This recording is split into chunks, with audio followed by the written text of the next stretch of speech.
presented by Mr. Brantley earlier. Motion by Ms. Turner, second by Dr. Johnson. Any discussion? Mr. McMahon. I was going to ask the administration if, or Dr. Green, if schools have an opportunity to opt out, if possible. Yeah, and one of the things that, if you look at the document, the schools, even though they were, Mr. Brantley did mention them, there's flexibility with regard to which schools. There will be one per region. That is the commitment.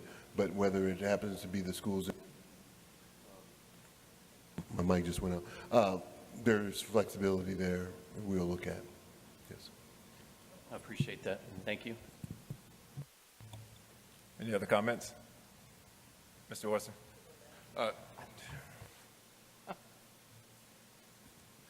Thank you. And I know we talked a little bit about this at the work session, so I won't belabor the point. I think there's a lot of questions. I know we're strongly motivated by wanting to do things to protect our children and the staff who work in our schools. But I think we ultimately have to make sure we are very clear-eyed about whether the choices we make are going to be the ones that are the most effective. We do have a history of using primarily human intelligence. Our students who feel comfortable and safe and secure in reporting to adults, that when they see something, they say something. I personally prefer that, our investments go along those lines. I worry that we don't create a false sense of security, that we have some panacea through some sort of technology for which we end up thinking that that's going to solve our problem.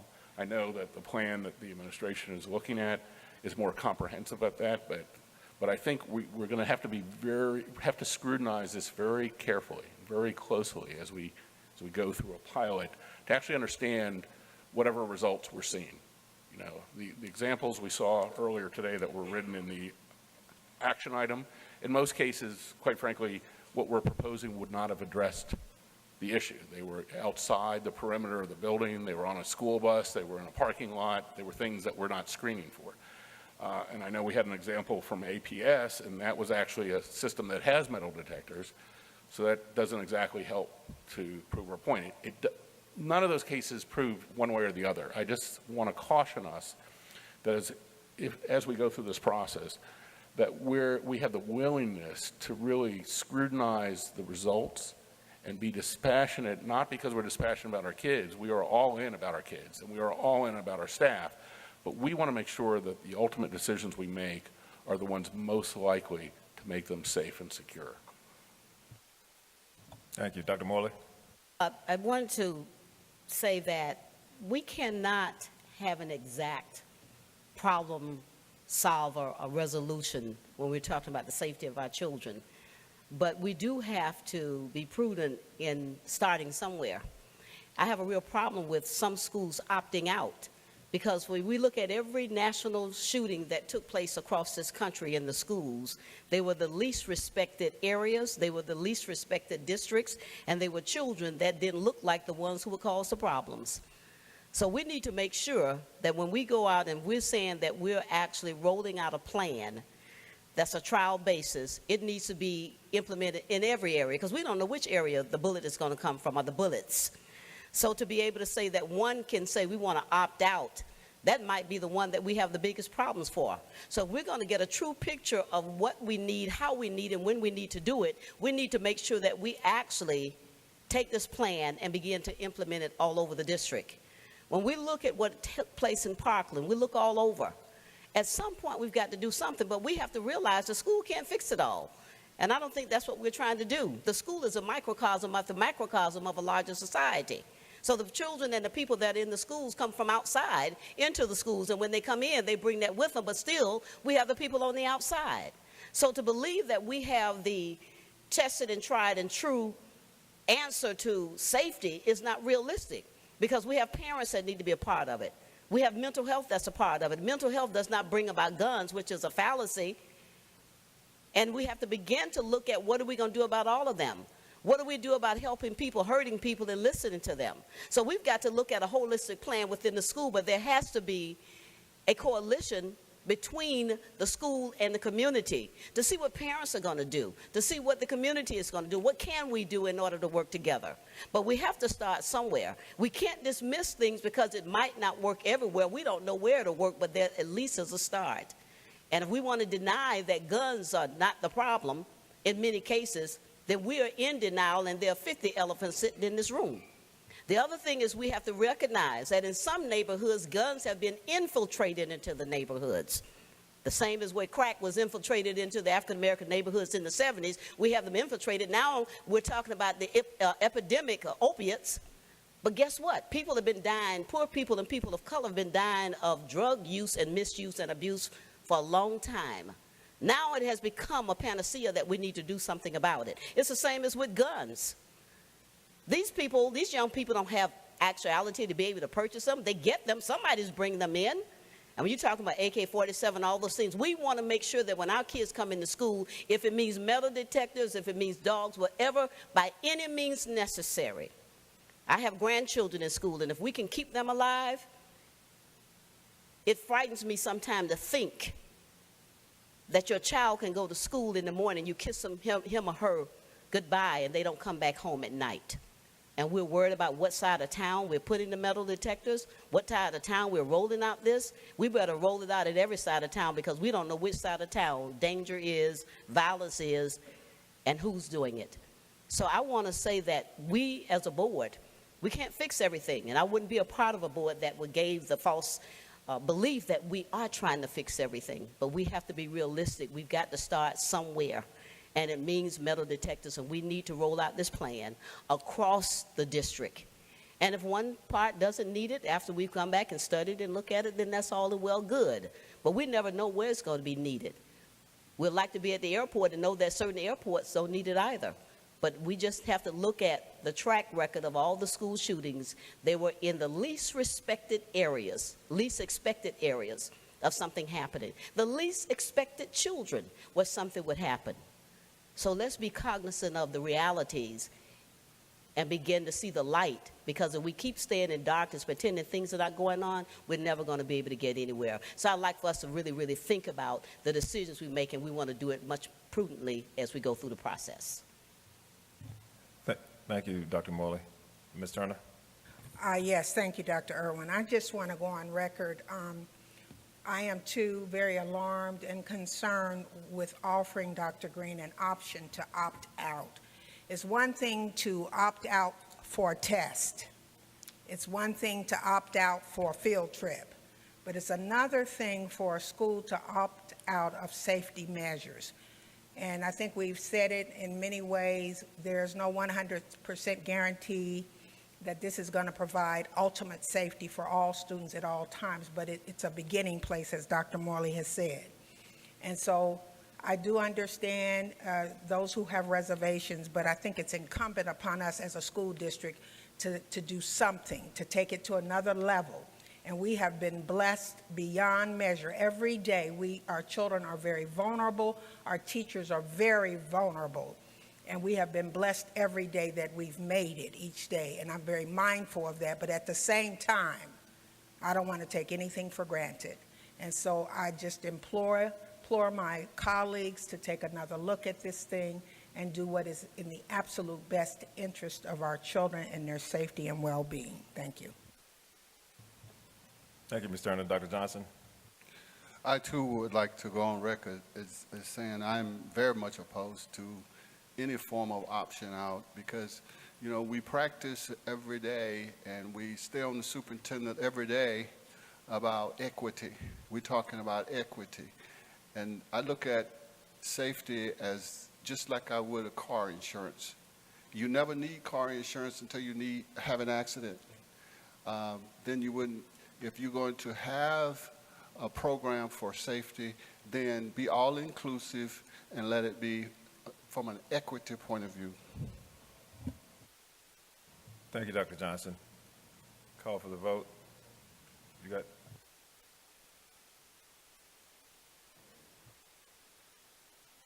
So, listen, I very much appreciate the sentiments of my colleagues about wanting to have a fair and dispassionate approach to this. And, And I know that at this moment, we are only looking at a pilot, but I think we can't lose sight that, particularly when you're dealing with things around security, that there's a reason why security is customized in places based on the circumstances you're facing. You know, if we're in a building that has 40 external exits, we have buildings like that.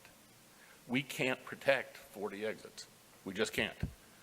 And so the reality is we're looking at a solution that can't be a solution in there without, one, fundamentally changing how that building operates and potentially not being actually making that building functional. And it's without going into the details. I mean, I think this is it's a tough issue, but there's a reason why most school districts in the country and most schools in the district don't have this as a solution. Not because any of those people don't care. I think everybody on this board, everybody in this audience, every parent cares very deeply, not only about the security of their own children, but every child and every person who walks into that building. And I know it's a tough conversation to have to say, well, then let's not do everything possible, because that, I know how that feels. And again, I'm a parent. I've got 2 kids in the schools. But I also understand that what I want us to be is the most effective in protecting our children, because choices we make are also going to limit other choices that are available to us. If we make a choice of ultimately a huge investment in this kind of hardware, that limits our flexibility in making other choices. At some point, we are making choices, and I want those to be the ones that are most likely to result in the greatest security and safety of our students and staff. We have seen, for example, that our human intelligence, our students telling us when there are problems, has been our most effective. That's how we find out about this stuff. To the extent we make decisions to divert or to expend resources to metal detectors and the enormous staffing that goes to those, it's not just buying a metal detector. They don't operate themselves, but they require people to operate them. They require them to be operated on a consistent basis.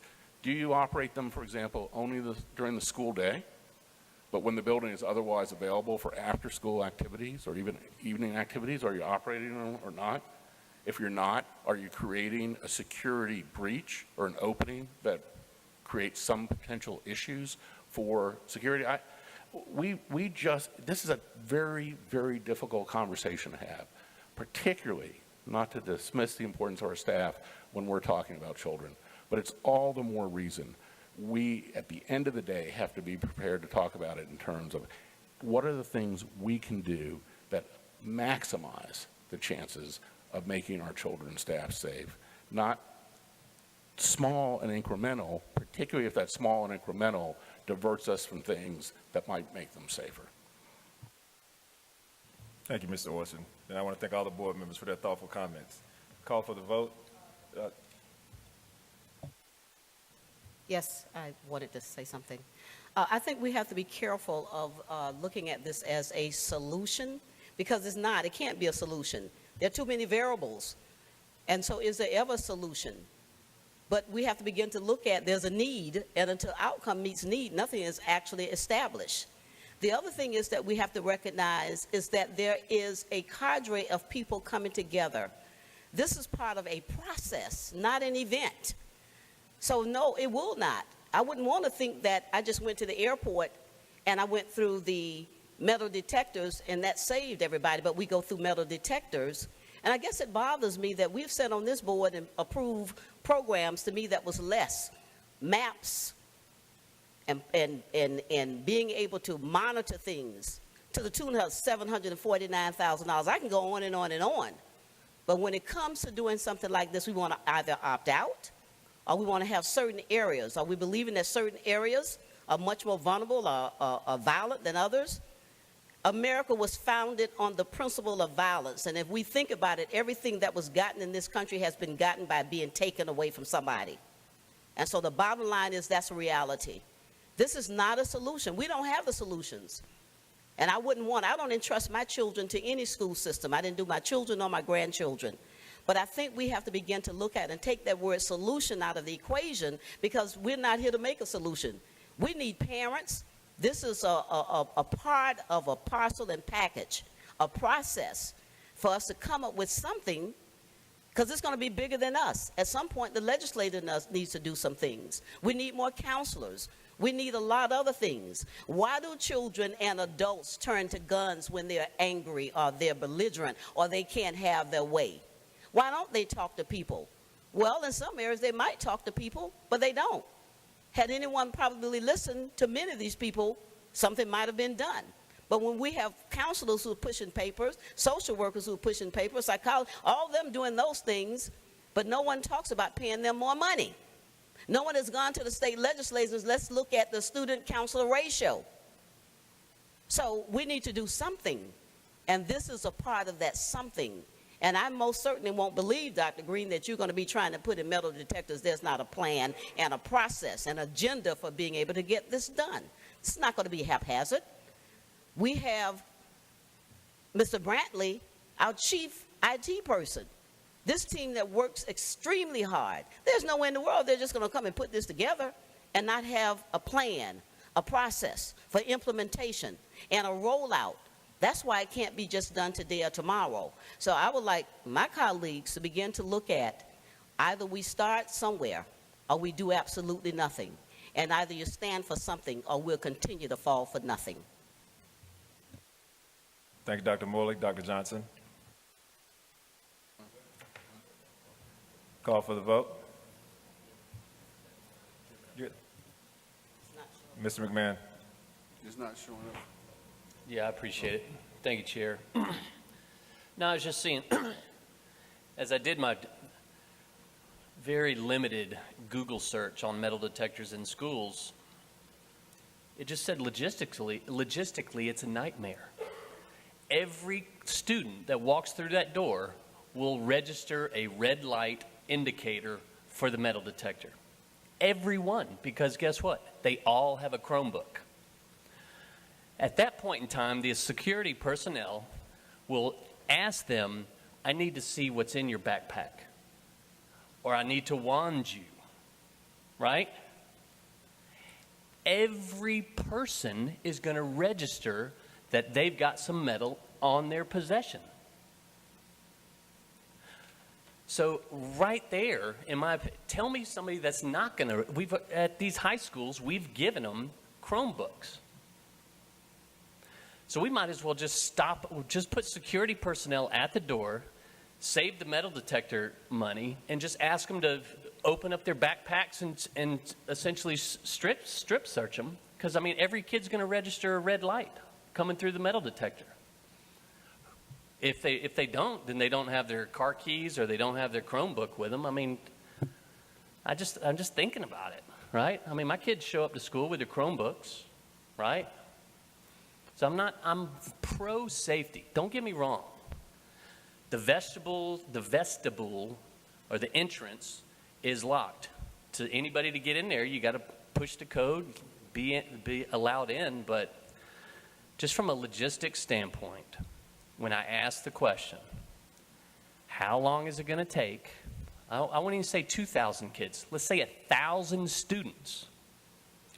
And that's right. Smaller schools, do we have at least 1,000 students and all that? With that being said, how long is that going to take for 1,000 students to walk through the door, red light goes off, and how long is it going to take them to get to class?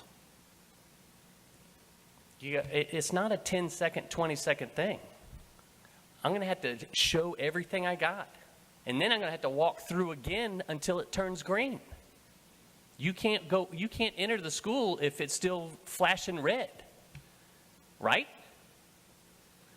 So every student's going to have to get a green light clear signal as they walk through the metal detector. Have we even thought about the time that it will take to get 1,000 kids through that metal detector?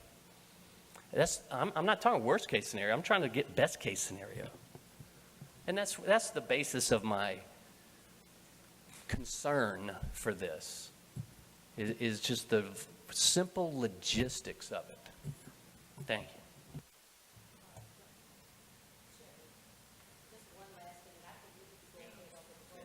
you.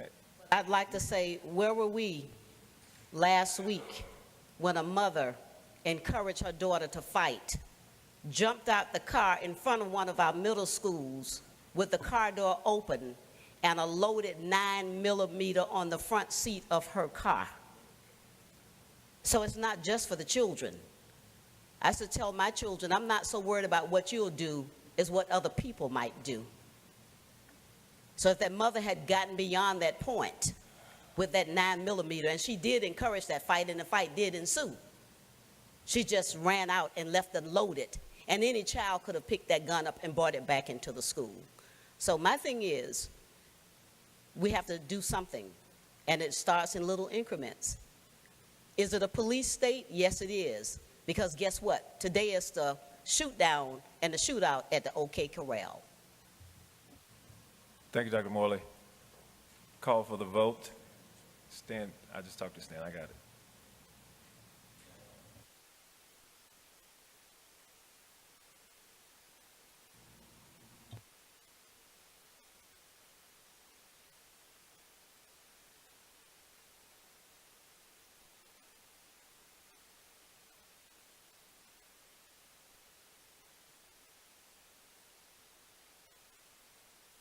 It passes 4-3.